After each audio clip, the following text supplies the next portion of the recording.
एक की प्रशंसा तो दूसरे की निंदा, एक का यशगान तो दूसरे का अपमान। जी हाँ, कुछ ऐसा ही वातावरण बन गया था चारों तरफ।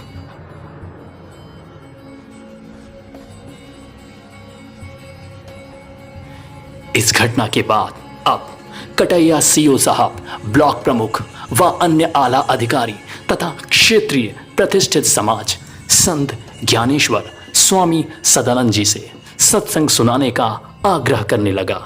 लेकिन इसके विपरीत दूसरी तरफ अपनी निंदनीय पराजय व अपयश से बौखलाए शंकराचार्य उस स्थान के महंत जी व अन्य कर्मकांडी पंडितों को एकत्रित कर संत ज्ञानेश्वर स्वामी सदानंद पर बवाल कराने का षड्यंत्र रचने लगे और इसके लिए ये चारों ओर यह झूठी अफवाह फैलाने लगे कि संत ज्ञानेश्वर व उनके समस्त अनुयायी नास्तिक तथा विदेशी खर्च पर सनातन धर्म को बर्बाद करने के लिए आए हैं। सब सनातन विरोधी हो रहे हैं, खूब विदेशी पैसा है।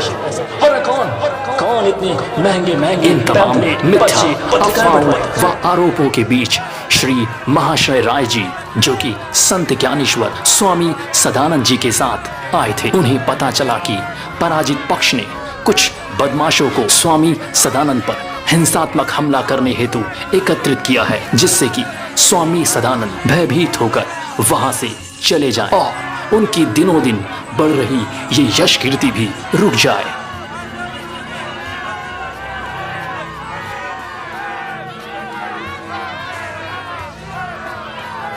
घबराए महाशय राय जी ने श्री किशुनलाल जी और श्री आनंद मोहन जी को सारी दास्तां सुनाई।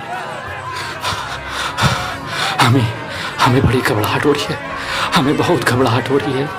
आप लोग तुरंत महाराज जी को कह सुनकर जैसे कैसे भी हो उनसे कहिए कि यहाँ से चलें, क्योंकि महाराज जी बहुत जिद्दी हैं, वो हमारी बात नहीं मानेंगे। नहीं तो हम ही उनसे कह देते, वो वही करते हैं जो उनको जचता है। कहिए ना आप लोग, समझाइए ना उन्हें कि चलें यहाँ से, कहिए उनसे कि तुरंत निकले, यहाँ कोई बहुत बड़ा बवाल होने वाला है। आप लोग कहिए ना उनसे कि यहाँ से चलें।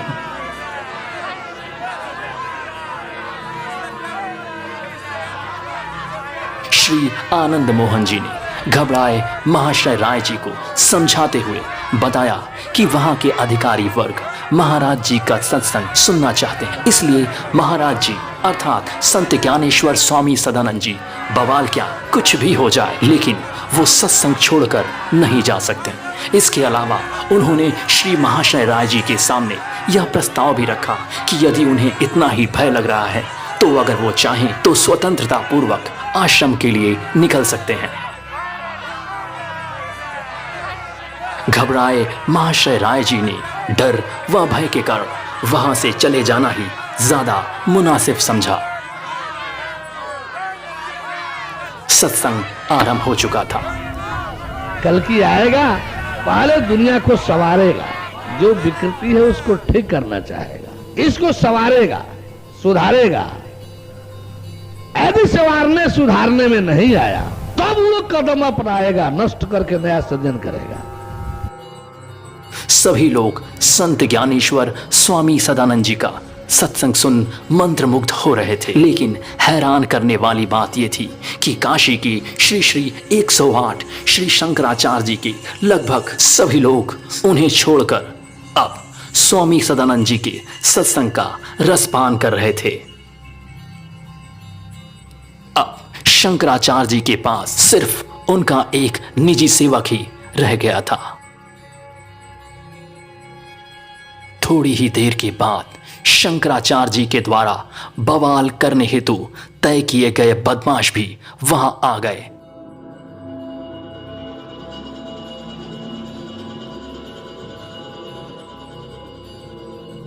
लेकिन प्रांगण में आला अधिकारियों की उपस्थिति देख वे मूक बधिरों की भांति खड़े रहे।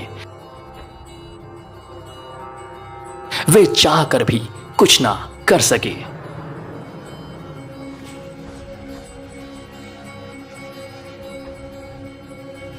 सत्संग समाप्त होने के तदुपरांत संत ज्ञानेश्वर स्वामी सदानंद जी को भोजन हेतु बहुत विनम्रता से आमंत्रित किया गया। अमूमन संत ज्ञानेश्वर स्वामी सदानंद जी किसी के यहाँ भोजन नहीं करते, किंतु अपने विशेष भगवत प्रेमियों के बार बार निवेदन करने पर उन्होंने भोजन का आमंत्रण स्वीकार कर लिया। सद्भावी सत्यान्वेषी बंधुओं, भोजन काल के दौरान ही शंकराचार्य व उनके महंत जी ने उस टेप रिकॉर्डर को चोरी करवा लिया जिसमें सारा शास्त्रार्थ रिकॉर्ड किया गया था।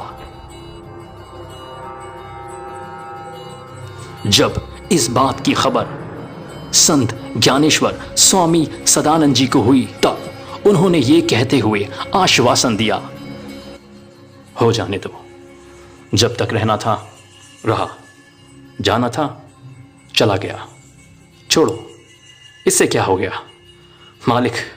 मालिक भगवान को आवश्यकता होगी तो फिर कहीं न कहीं से दूसरा आ जाएगा।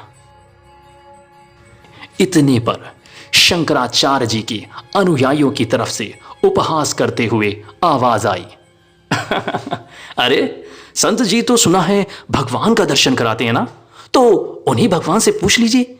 अरे पूछ लीजिए ना कि आखिर टेप रिकॉर्डर किसने चुराया है, कहां चला गया, अरे कहां चला गया टेप रिकॉर्डर।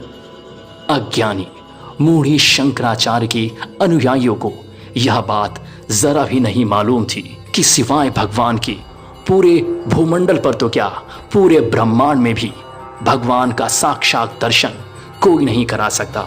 वे नहीं जानते थे कि उनके समक्ष स्वयं भगवत अवतारी साधारण मनुष्य के रूप में लीला कर रहे हैं। शायद इसीलिए भगवान ने कहा है, अवजानन्ति माम मूढ़ा मानुषीं तनुम् आशतम् परम भावम जानन्ता मम भूत महेश्वर।